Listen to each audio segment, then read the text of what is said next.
Manjiri Manjiri please मला मारू नको मंजिरी. मी पुन्हा असं नाही वागणार मंजिरी. मंजिरी माझ्यावर विश्वास ठेव. मी मी लांब निघून जाईन. प्लीज मला माफ कर मंजिरी. प्लीज माझ्यावर विश्वास ठेव. मंजिरी मला माफ कर.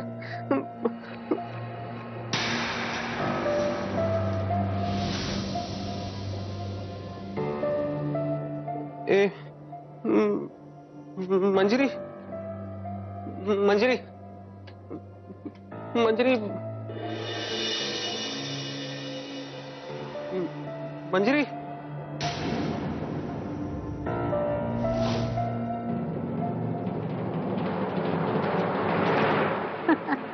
हो मलाही अगदी तसंच वाटतंय. म्हणूनच मी आमच्या दामले गुरुजींना पुढच्या महिन्यातला मुहूर्त काढायला सांगितलाय. ते म्हणाले की पुढच्या महिन्यामध्ये चांगले मुहूर्त आहेत म्हणून. बघूया. आता सगळं व्यवस्थित होईल मला पूर्ण खात्री आहे. जे काही गैरसमज होते तेही दूर झाले. अहो आपला सुहास तर गुडघ्याला बाशिंग बांधून उभा आहे. म्हणूनच मी म्हणतेय म्हणजे मला काय वाटतंय की निदान पुढच्या गोष्टी ठरवण्यासाठी तरी का होईना पण आपल्याला एकदा भेटावंच लागेल. हा म्हणजे ते मानपानाचं देण्या घेण्याचं बघता येईल. देण्या घेण्याचं बरोबर आहे तुमचं. देण्या घेण्याची बोलणी आपल्याला करावीच लागतील आणि त्यासाठी मी स्वतः येईन तिकडे. हो या ना अगदी जरूर. कधी येणार ते मात्र कळवा. चालेल मी कळवते तुम्हाला. ठेवू मग पण. Okay bye bye.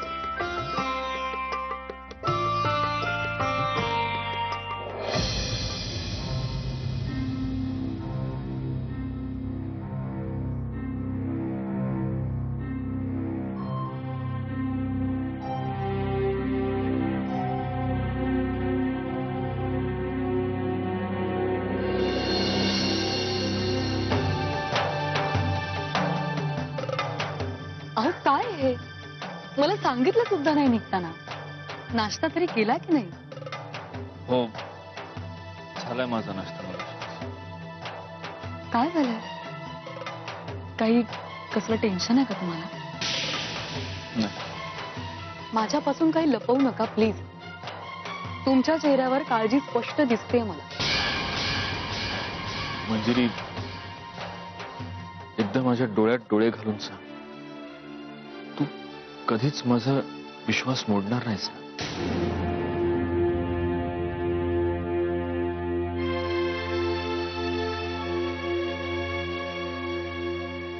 असं असं पुन्हा काय घडलंय तुम्ही मला हे विचारताय. मला खरंच कळत नाही.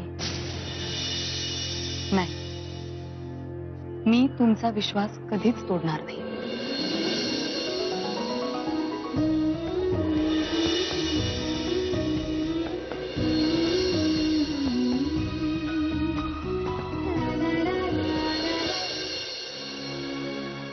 सुनबाई ओ सुनबाई ओ सुनबाई. अरे कान घुटलं काय? अरे दाखले सुनबाई तुम्ही इथंच आहे. बरं झालं भेटलं ते. एवढ्या पायऱ्या चढायचा त्रास वाचला. शांत बसा. घेऊन बसा. बसतो की त्यात काय एवढं. कशाला घसा फोडता हो माझ्या नावाने एवढा? काय काय काम आहे तुमचं बोला. ए कोणाशी बोलतेस भान आहे का? सासरा आहे मी तुझा घरगडी नव्हे. जास्त ब्लडी प्रॉब्लेम. काय काय काय पुटपुटलीस? ए इंग्रजी बोलायचं नाही बरं का. आपल्याला प्यायला पण देशीच लागते. काय बोलायचं ते मराठीत बोलायचे. बोल. तुमचं काय काम आहे माझ्याकडे मला सांगाल का? राहिला आमचं तुमच्याकडे खास काय काम असणार? अहो आपलं नेहमीच ते म्हणजे राहिला. हे पाहुणं कोण म्हणायचं? हा ना मी तुम्हाला सांगितलं नव्हतं का मंजिरी वहिनीचं बाहेर लफडवतंय का मुलाबरोबर? हाच तो मुलगा आशिष.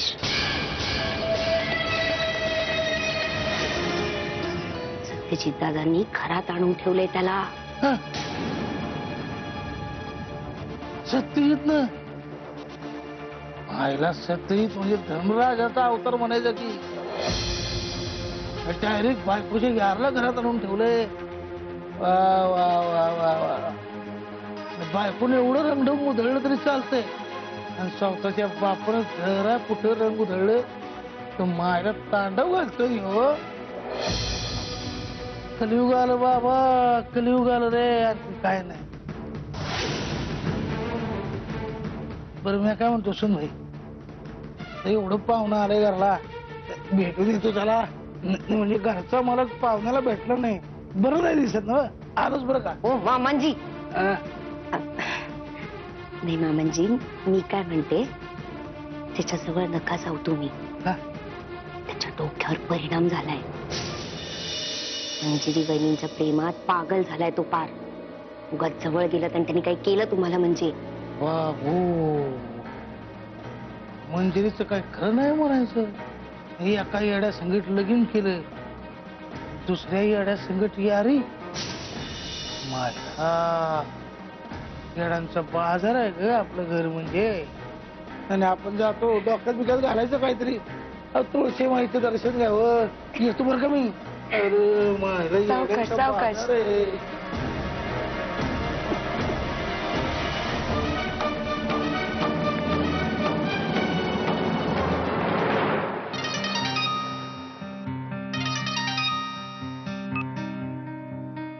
हॅलो. प्रिया, मी तुला सॉरी म्हणायला फोन केलाय. सॉरी कशासाठी? ते एंगेजमेंटच्या दिवशी मी सुहास, इट्स ओके. अरे मी ते सगळं विसरूनही गेले. काही लोकांच्या सवयीमुळे त्यांना प्रॉब्लेम्स निर्माण होतात. मला तर प्रॉब्लेम्सचीच सवय झाली. Priya Priya I am sorry. किती वेळा सॉरी म्हणणार आहेस तू? खरंच त्याची काही गरज नाहीये. मी खरंच कोणावरही रागवलं नाहीये. रागवलेच असेल तर माझ्या नशिबावर. त्यात तुमच्या सगळ्यांचा काय दोष आहे? तू मला माफ केलंयस. अरे हो बाबा, खरंच. अगदी खरं. अगदी खरं, शपथ. मग ये खाली. काय? मला ऐकू नाही आलं, सॉरी. बरोबर ऐकलंयस. खाली ये, मी तुळशीपाशी उभा आहे. आले.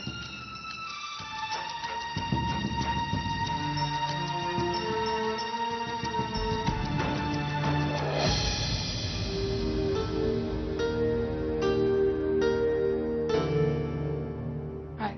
हाय. सरप्राईज.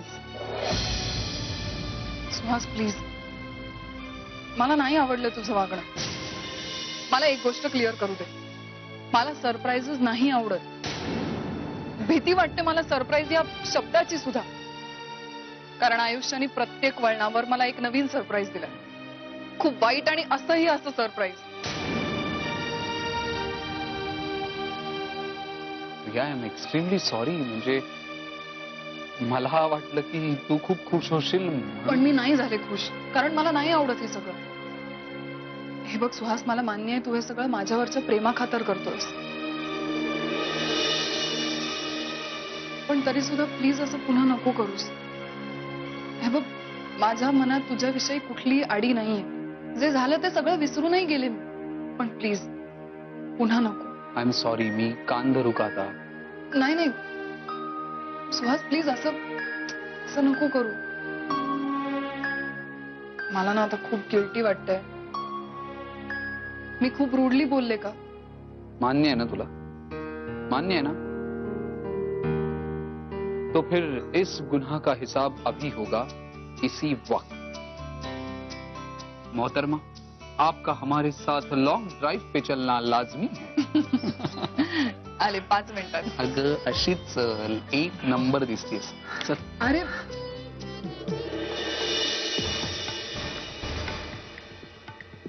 तो सत्यजित मुधोळकर आशिषला त्याच्या घरी घेऊन गेलाय.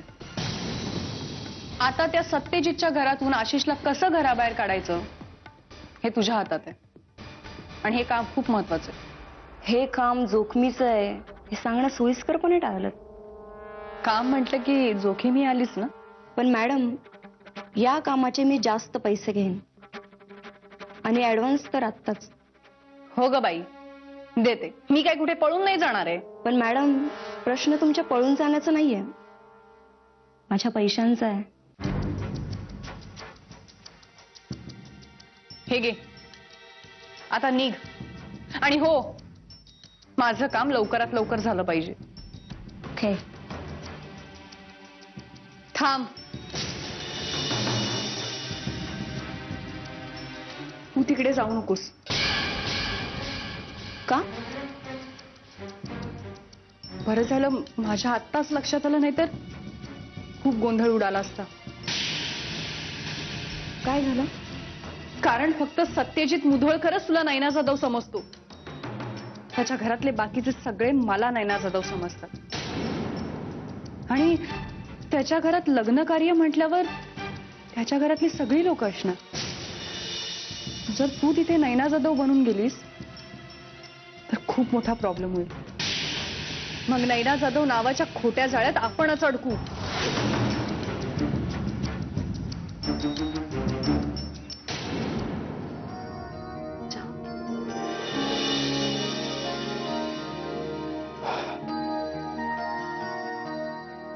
तो आशिष आज दिवसभर कसा होता?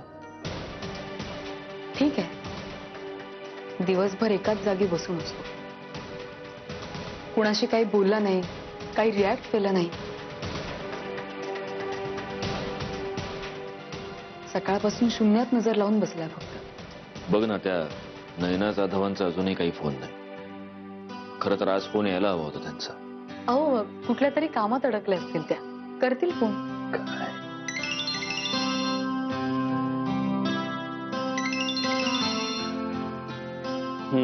या 100 वर्ष आयुष्य त्यांचाच फोन. हा, मिस जाधव बोला. Hello mister Mudholkar. बरं, मी कोल्हापुरात परतल्या, त्यामुळे मला सांगा ना की आपण केव्हा आणि कुठे भेटायचं ते. गुड. मग उद्या या माझ्या घरी सकाळी. तुमच्या घरी म्हणजे काय झालं? काही प्रॉब्लेम आहे का? नाही, तसं नाही. पण सॉरी हा मिस्टर मुधोळकर, मी उगाच तुम्हाला त्रास देते. पण तुम्ही उद्या स्वतः आशिषला माझ्या घरी सोडाल का? त्याचं काय ना की माझ्या वडिलांची तब्येत खराब आहे. म्हणजे त्याच संदर्भात मी मध्ये दिल्लीला गेले होते आणि डॉक्टरांनी त्यांना कंप्लीट बेड रेस्ट घ्यायला सांगितले. आणि त्यांना अशा अवस्थेत एकटं सोडून येणं म्हणजे बरोबर नाही वाटत ना. So please try to understand me. ठीक आहे, ठीक आहे. उद्या मी घेऊन येतो आशिषला. Thank you Mister Mudholkar. मी फोन ठेवते. हा, बाय. या, बाय. काय झालं मॅडम? काय म्हणाला सत्यजित? उद्यापासून ऍक्टिंग शिकायला माझ्याकडे येत जा. सत्यजित तयार झालाय. आता आपलं फक्त एकच काम उरलंय. काय?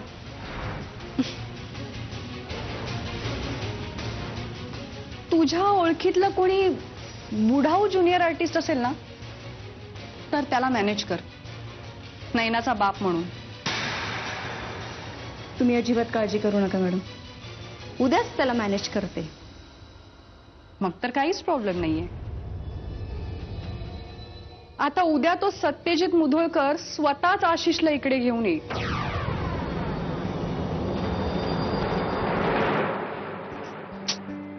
आता उद्या मलाच घेऊन जावं लागणार आहे त्याला. त्यांच्या घरी काहीतरी प्रॉब्लेम झालाय. मग आता एक काम करूया ना, नाहीतरी तुला डॉक्टरकडे घेऊन जायचंच आहे मला. मग त्यावेळेला आपण दोघंही जाऊ. ठीक आहे.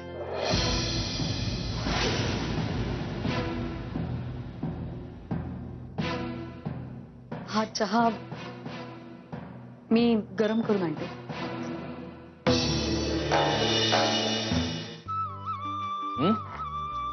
बाकीचे कुठे आहेत? गौरांग कुठे? नेत्रा बरोबर बाहेर गेला डिनरला. तिचा हट्ट होता, मीच म्हटलं घेऊन जा एक दिवस.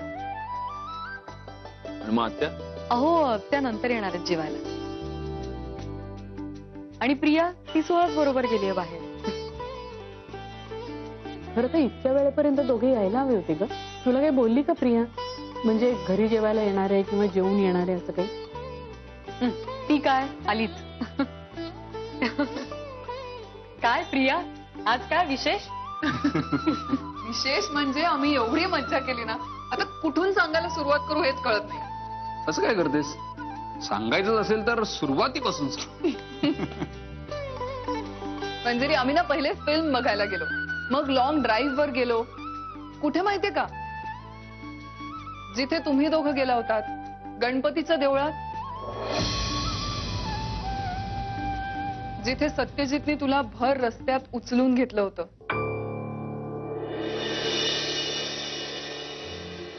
आठवतंय का? आम्ही सुद्धा तिथेच गेलो होतो. वा, धमाल केलीच म्हणजे. पण सुहासनी मला उचलून नाही घेतलं, त्यांनी काहीतरी वेगळाच वेडेपणा केला. तुझा भाऊ ना एक नंबरचा वेडा आहे मंजिरी. काय? ए, होणारा नवरा आहे मी तुझा, विसरलीस की काय? सुहास, गप्प बस. ते तिलाही माहिती आणि आम्हाला सगळ्यांना माहिती. हा, तू काय सांगत होतीस? बघा काय पण बहिणाबाई उतावीळ झाल्या आहेत भावाचं कौतुक ऐकायला. बघतेस ना मावशी? हा भाऊजी. प्रिया, तू त्याच्याकडे अजिबात लक्ष देऊ नकोस. तू सांग मला काय सांगत होतीस ते. हो, आम्ही जिथे गाडी पार्क केली ना मंदिरात जायला, त्याच्या बाहेर खूप चिखल होता. तर मी त्याला फक्त एवढं म्हणाले की अरे इथे खूप चिखल आहे. तर त्यांनी काय करावं? जाऊ दे ना. गप ना. त्यांनी स्वतःचं जॅकेट काढून चिखलावर अंथरलं. काय? अगं हो, बघ ना, एवढं चांगलं जॅकेट त्यांनी चिखलात टाकलं. सुहास, अरे काय आहे? आणि म्हणतो कसा, तुम्हारे पैर जमीन पर मत रखो, आणि काय, जमीन की इतनी औकात नहीं है. बापरे. हम दिल का मलमल बिछा देंगे जहां जहां पर तुम ऐसे कदम रखोगी. वा, शेरो शायरी. तुझे हे गुण आम्हाला माहित नव्हते. हा सगळा प्रियाच्या प्रेमाचा असर आहे. चला, शेरो शायरीने पोट भरत नाही, जेवायला बसा. चला. नाही नाही, मी जेवायला थांबत नाही. मी निघतो, मला पुण्याला पोचायचंय. अहो सुहासराव, असं काय? सॉरी शालिनी मावशी, पुन्हा केव्हा तरी.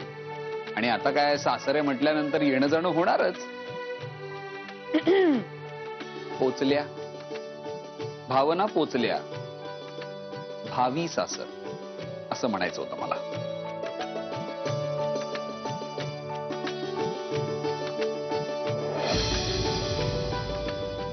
बाय प्रिया. येतो भाऊजी. बाय. प्रिया, नाही, तुला सोडायला जायचं असेल बाहेर तर जा ना. मी थांबते तुझ्यासाठी जेवायला. मंजिरी, बास ना. नाही नाही, अगदी मनातलं बोललीस तू माझ्या. पण मी इतका त्रास नाही देणार आहे माझ्या प्रियाला.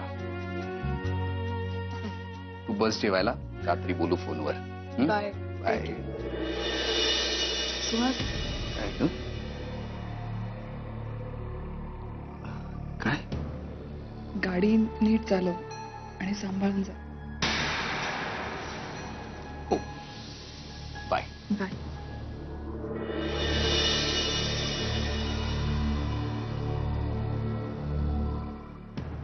मग प्रिया मॅडम, जेवणार की पोट भरलंय?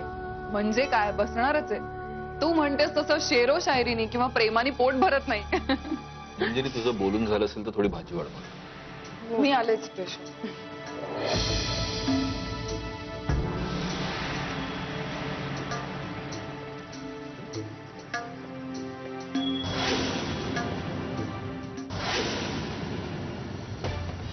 तुम्हारे पैर जमीन पर मत रखो, आणि काय, जमीन की इतनी औकात नहीं है.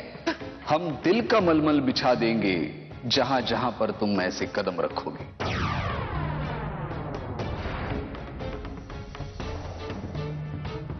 वा, शेरो शायरी. तुझे हे गुण आम्हाला माहित नव्हते. हा सगळा प्रियाच्या प्रेमाचा असर आहे.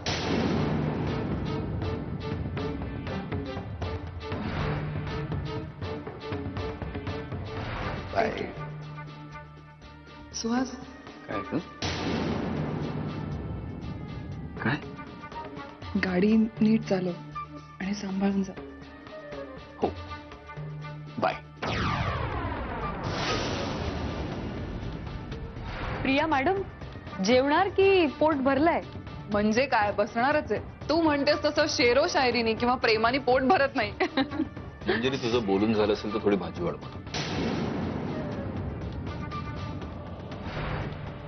मला जे हवं होतं, जसं हवं होतं, अगदी तसंच घडतंय. काही अनपेक्षित अडथळे आले तरी ते दूर होत आहेत. सत्यजित, तुझ्या नजरेतली असूया मी पाहिलीये आणि तू कितीही नाकारलंस तरी पण तीर निशाण्यावरच लागलाय. तुला आतल्या जळताना पाहिलंय मी आणि माझी नजर मला कधीही धोका देऊ शकत नाही.